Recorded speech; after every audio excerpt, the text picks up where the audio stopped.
O PROCON de Marília está orientando os pais ou responsáveis sobre a venda casada de material escolar junto com o contrato de prestação de serviço de educação.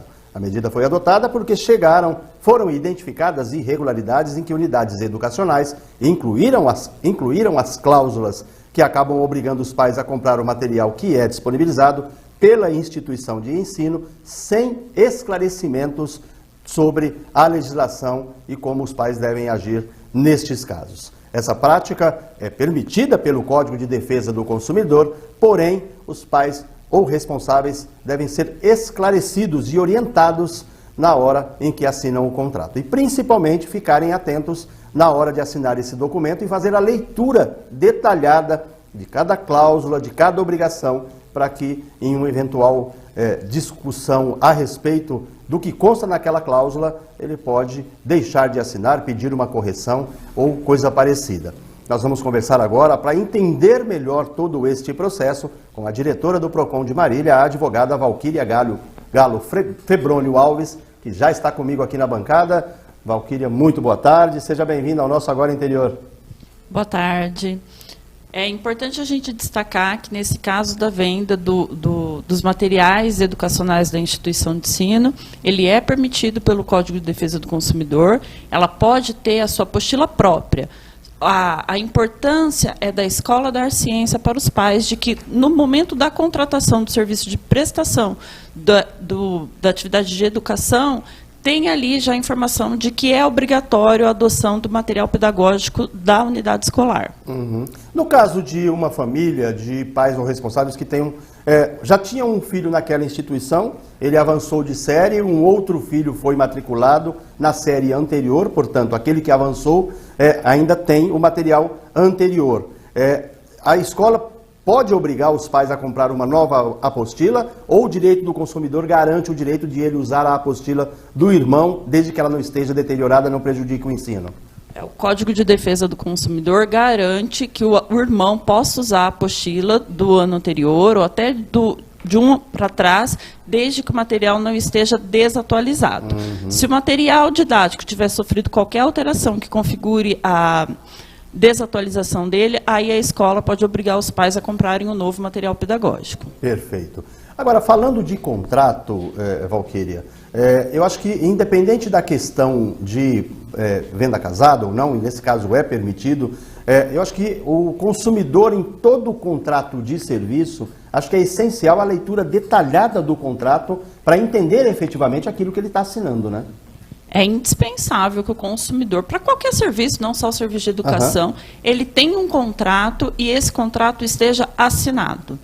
Muitos dos consumidores hoje não exigem um contrato, uma prestação de serviço, desde um serviço de marcenaria ou de mão de obra de um pedreiro. É essencial que tenha um contrato, toda e qualquer prestação de serviço. No caso da educação, é imprescindível que os pais leiam esse contrato, porque ele fica vinculado a esse contrato por 12 meses. Uhum. E nesses 12 meses tem regras. Temos a questão de multa por desistência, tem a questão da compra do material pedagógico vinculado à instituição de ensino. Então, é indispensável que os pais leiam o contrato com atenção, cláusula por cláusula. Se não entende do documento, peça para alguém, para algum familiar que é mais entendido, dê uma olhada e vê se aquelas cláusulas contratuais estão de acordo e não são abusivas. No caso de eu estou contratando um serviço, seja ele escolar ou seja ele um serviço de um autônomo, e uma das cláusulas lá eu não concorde. Aí entro em livre negociação com o contratante para ele alterar aquilo, para a gente poder chegar num entendimento e ficar adequado para ambas as partes. Sim, é importante. Essa é a necessidade da leitura. Contudo, tem algumas instituições que podem ter o contrato que a gente chama de contrato de adesão. É um contrato que ele não pode ser alterado. Tá? Aí o consumidor ele pode aceitar aquele serviço ou não. Aí ele tem a opção de contratar um outro serviço de uma outra instituição. Mas também temos os contratos que podem sofrer alterações. Nas unidades escolares, nós temos mais uma modalidade de contrato de adesão. Porque o contrato, se um pai altera daqui, o outro altera dali e o outro fica sabendo, pode ter algumas complicações, porque o serviço ele tem que ser igual para todos. Perfeito. Então, se um contrato de um pai tiver diferente do outro, pode haver um questionamento, e aí sim... esse tipo de demanda chega comumente ao PROCON?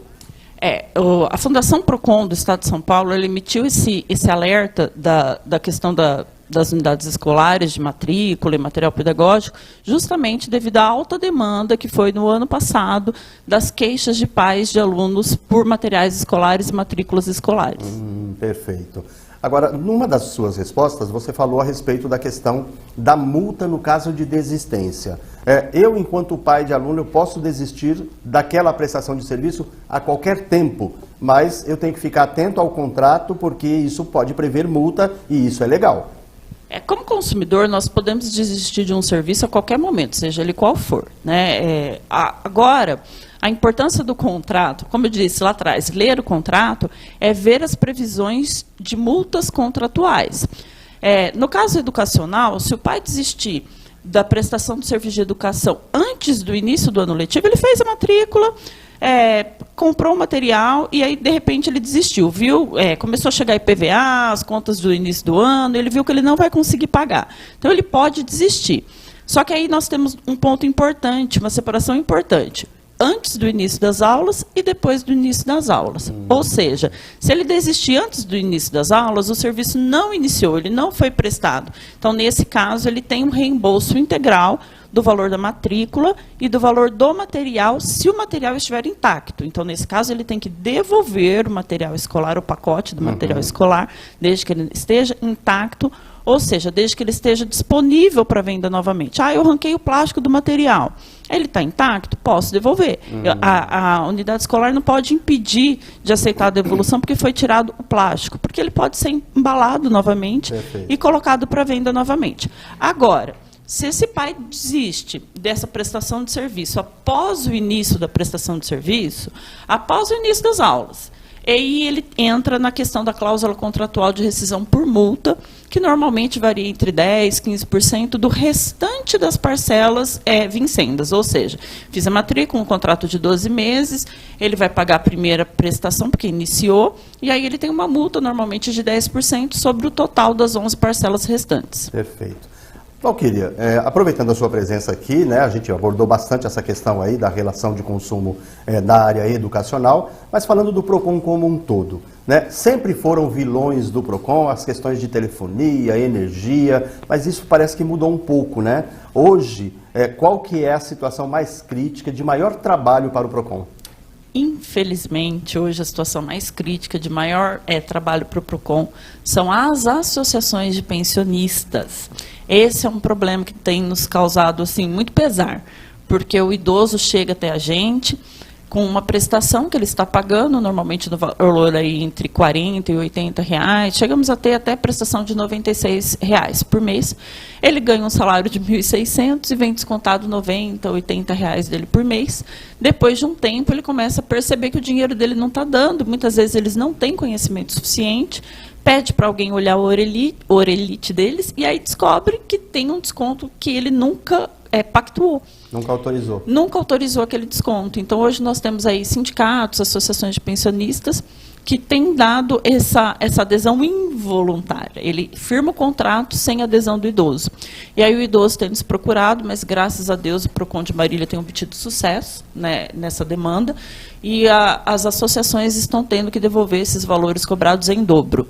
Porque cobrança indevida, a devolução é em dobro. E o procedimento é esse, é procurar o PROCON, apresentar essa demanda, esse questionamento, e aí o PROCON, ele auxilia numa eventual ação, numa eventual medida para entrar com esse ressarcimento, ou o próprio PROCON tem dispositivos que agilizam isso? Na verdade, o próprio PROCON, ele ingressa com uma preliminar, né, que nós chamamos de CIP, onde ele pede as informações. Normalmente, nesse caso, nós vamos pedir o contrato. Essa empresa que eu dei o exemplo, por exemplo, as associações, elas não vão ter esse contrato, porque nunca foi contratado. E aí, quando elas não têm o contrato, elas já se veem obrigadas a fazer essa devolução em dobro. Caso essa CIP não tenha sucesso, nós partimos para uma segunda etapa, que é uma audiência de conciliação. Agora, inclusive, nós estamos firmando uma parceria com o Sejusc, que se inicia na semana que vem. Hoje nós temos um evento lá no Sejusc, às 14 horas, junto com o prefeito municipal de Marília, Vinícius Camarinha, onde nós estamos lançando a parceria Sejusc com o PROCON. Então, a partir da semana que vem, nós teremos um polo de atendimento do Sejusc dentro do PROCON. Ah, que ótimo! Exatamente. Então, da demanda do PROCON, que se ela não tiver, nós não obtivermos êxito, nós já vamos encaminhar para o judiciário através do Sejusc. Que legal. E outra iniciativa que nós do PROCON estamos adotando agora é um curso do Tribunal de Justiça, tá? Que é um curso de conciliação e mediação oficial do Tribunal de Justiça. Então, 3 servidores do PROCON estarão fazendo esse curso e, a partir da conclusão desse curso, as nossas audiências de conciliação terão força de título executivo. Então, a pessoa firmou o compromisso junto ao PROCON e ele não cumpriu, o consumidor pode executá-la judicialmente daquela obrigação que ele assumiu na audiência de conciliação do PROCON. Vai ser praticamente já como se fosse uma sentença judicial, né? Automática. Exatamente, tá? Ela não tem a força de sentença judicial, né? Porque ela é extrajudicial, mas ela tem a força de um título extrajudicial, né? Onde a pessoa vai lá e executa aquela pessoa. Ele tem a força de título executivo. Então, é como se fosse uma nota promissória que você foi lá e assinou. Né, fazendo paradigma, é como se fosse uma nota promissória. Então, você vai lá, você assume um compromisso. Vou dar um exemplo prático, tá, que ocorreu ontem, numa audiência de conciliação. A pessoa comprou uma geladeira, não vou falar a marca, tá? A geladeira deu problema 2 vezes, foi acionada a assistência técnica, e depois da segunda vez que ela deu o defeito, a consumidora não quis mais aquele produto, porque ela não tinha mais confiança naquele produto. E ontem, numa audiência no PROCON, nós conseguimos a substituição da geladeira. Então, a empresa tem aí o prazo de 30 dias para proceder à substituição dessa geladeira. Caso a empresa não proceda à substituição dessa geladeira, com o curso do TJ, ela já entra na justiça e obriga judicialmente a empresa a a dar uma nova geladeira para ela. Na verdade, ganha tempo, né? Porque se não tivesse esse procedimento, aí teria que abrir toda uma iniciativa no judiciário, conciliação, audiência, até ter o desfecho de execução. Nesse caso, agiliza e obriga a outra parte a cumprir o que foi combinado. Exatamente, né? Agiliza, e também tem o custo. Se fosse no judicial, desde o início, teria um custo de um advogado, custos judiciais. Então, ela já pula fases do judiciário. Ela pula a fase inicial de uma ação judicial de cobrança ou de obrigação de fazer e vai direto para a fase de execução. Então, ela pula uma etapa no judiciário com um acordo firmado junto ao PROCON, quando nós tivermos o curso já concluído de conciliação e mediação do Tribunal de Justiça. Maravilha. Dá informação de serviço para a gente, Valquíria. Onde é que fica o PROCON, horário de atendimento, como é que as pessoas podem proceder para procurar todos esses serviços disponíveis no PROCON? O PROCON hoje ele fica ao lado do Ganha Tempo, tá? E ele funciona das 8 horas às 5 horas, tá? O horário de almoço funciona normalmente. Inclusive, hoje o horário do almoço é o horário mais procurado. Então, se você quiser ir ao PROCON e você tem disponibilidade de horário, procura aí no primeiro horário, das 8, 9 horas, ou após as 15 horas, que é o horário de menor fluxo no PROCON. Legal. Valquíria, muito obrigado. Né? Você acabou de falar que o horário de almoço é o mais corrido, ainda assim você conseguiu um tempinho para vir falar com a gente, trazer essas informações tão relevantes. Então, nossos agradecimentos e parabéns pelo trabalho. Você assumiu em janeiro, né? Então, a gente torce aí para que você tenha sucesso e que a gente consiga efetivamente estar defendendo os nossos consumidores, principalmente os nossos idosinhos que tanto sofrem aí com essas cobranças indevidas. Eu que agradeço e gostaria de deixar a todos os consumidores, cidadãos marinenses, a informação de que nós estamos ali para atendê-los e à disposição de vocês de segunda a sexta-feira.